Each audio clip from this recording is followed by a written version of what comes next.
Vous allez bientôt passer un entretien d'embauche et vous aimerez le réussir du premier coup. Voilà, si la réponse est oui, ne manquez pas de regarder cette vidéo jusqu'à la fin. Je vais vous donner 5 étapes faciles pour réussir votre entretien d'embauche du premier coup. Voilà, peu importe l'emploi pour lequel vous postulez, donc restez à l'écoute parce que ces conseils-là vont vous être utiles. Donc si vous êtes nouveau sur cette chaîne, n'hésitez pas à vous abonner, à liker, à laisser un commentaire si vous trouvez cette vidéo utile et dites-moi en commentaire le poste pour lequel vous postulez, l'entretien pour quel poste vous allez passer en entretien dans les jours à venir.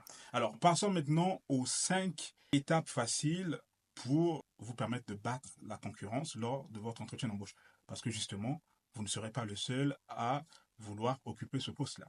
Étape numéro 1, c'est de surmonter le stress ou la nervosité liée à l'entretien. Voilà. D'habitude, de nombreux candidats sont tellement nerveux qu'ils ne parviennent pas à donner le meilleur d'eux-mêmes lors des entretiens.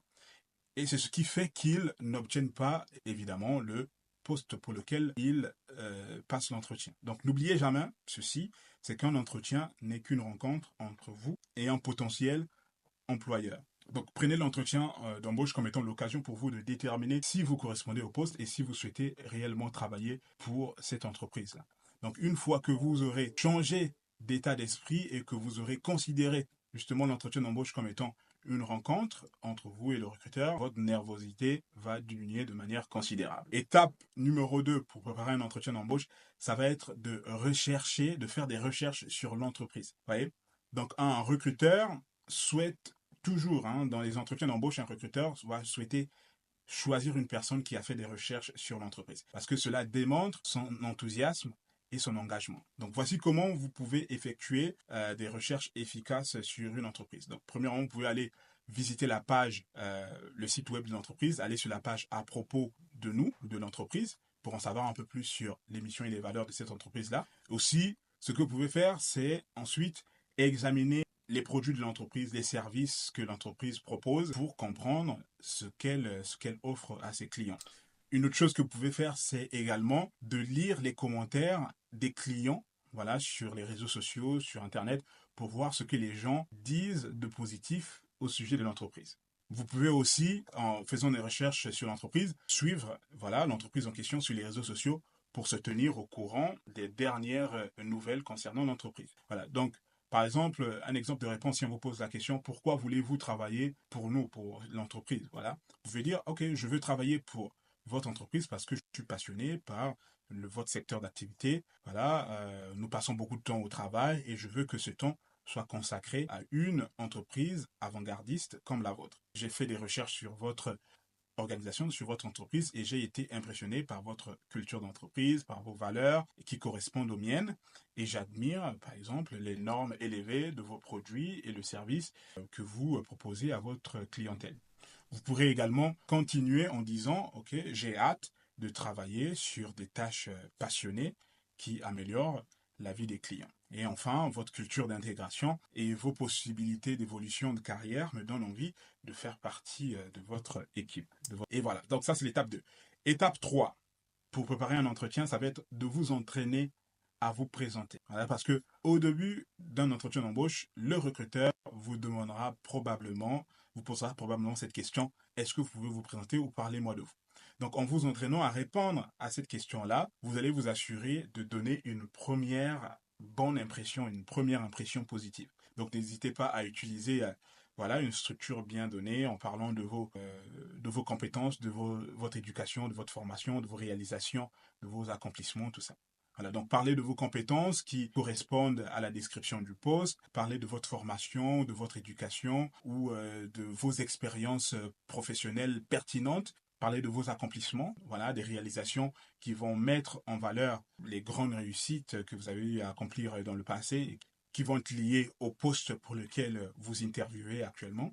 Et aussi, dans votre réponse, n'hésitez pas à parler du type de personne, de votre personnalité, du type de personne que vous êtes et comment vous allez contribuer à la réussite, au succès de l'entreprise.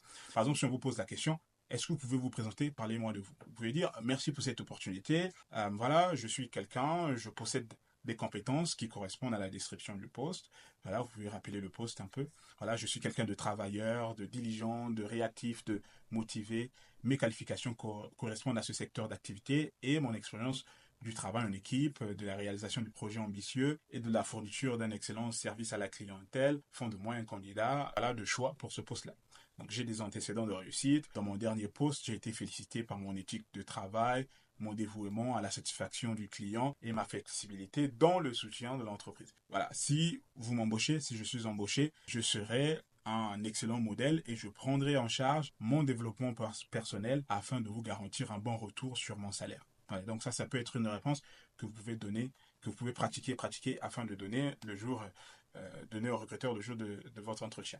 Étape numéro 4, voilà, pour préparer un entretien d'embauche, ça va être de se préparer aux 7 principales questions de l'entretien d'embauche. Voilà, donc les 7 principales questions que je vais vous donner là sont posées dans 95% d'entretiens d'embauche.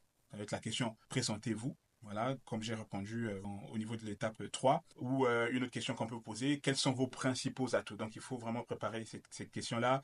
Une autre question qu'on peut vous poser lors d'un entretien d'embauche, voilà, c'est la question, quelle est votre plus grande faiblesse? Donc, en répondant à cette question, évitez de dire, j'ai pas de faiblesse, que je suis perfectionniste, parce que ça fait un peu trop ringard, c'est un peu la réponse que tout le monde a l'habitude de donner.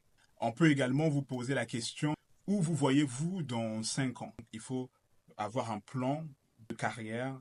Voilà, quelles sont vos prétentions salariales? Ça aussi, ça peut être une question. Pourquoi devrions-nous vous engager? Donc moi, je ferai d'autres vidéos dans lesquelles je vais vous donner des exemples de réponses. Je vais vous apprendre à répondre efficacement à ces questions-là. Voilà, donc n'hésitez pas à vous abonner afin de ne pas les manquer, afin de ne pas rater ces vidéos-là. Et enfin, étape numéro 5 pour préparer un entretien d'embauche, ça va être de préparer les questions à poser au recruteur à la fin de l'entretien. Donc, à la fin de l'entretien, le recruteur va certainement vous demander « Est-ce que vous avez des questions pour nous, des questions à nous poser ?» Très souvent, la plupart des candidats vont répondre par la négative en disant « Non, j'ai pas de questions. » Voilà, ce qui est une erreur totale. Posez plutôt des questions brillantes, réfléchies. Au moins 3 questions. Je pense que 3 questions, si vous avez un peu plus, ça ferait aussi l'affaire. Ne posez pas trop de questions non plus, ok? Posez au moins 3 questions, au plus 5 questions. Par exemple, vous pouvez poser la question, quel conseil donnerez-vous au candidat qui souhaite exceller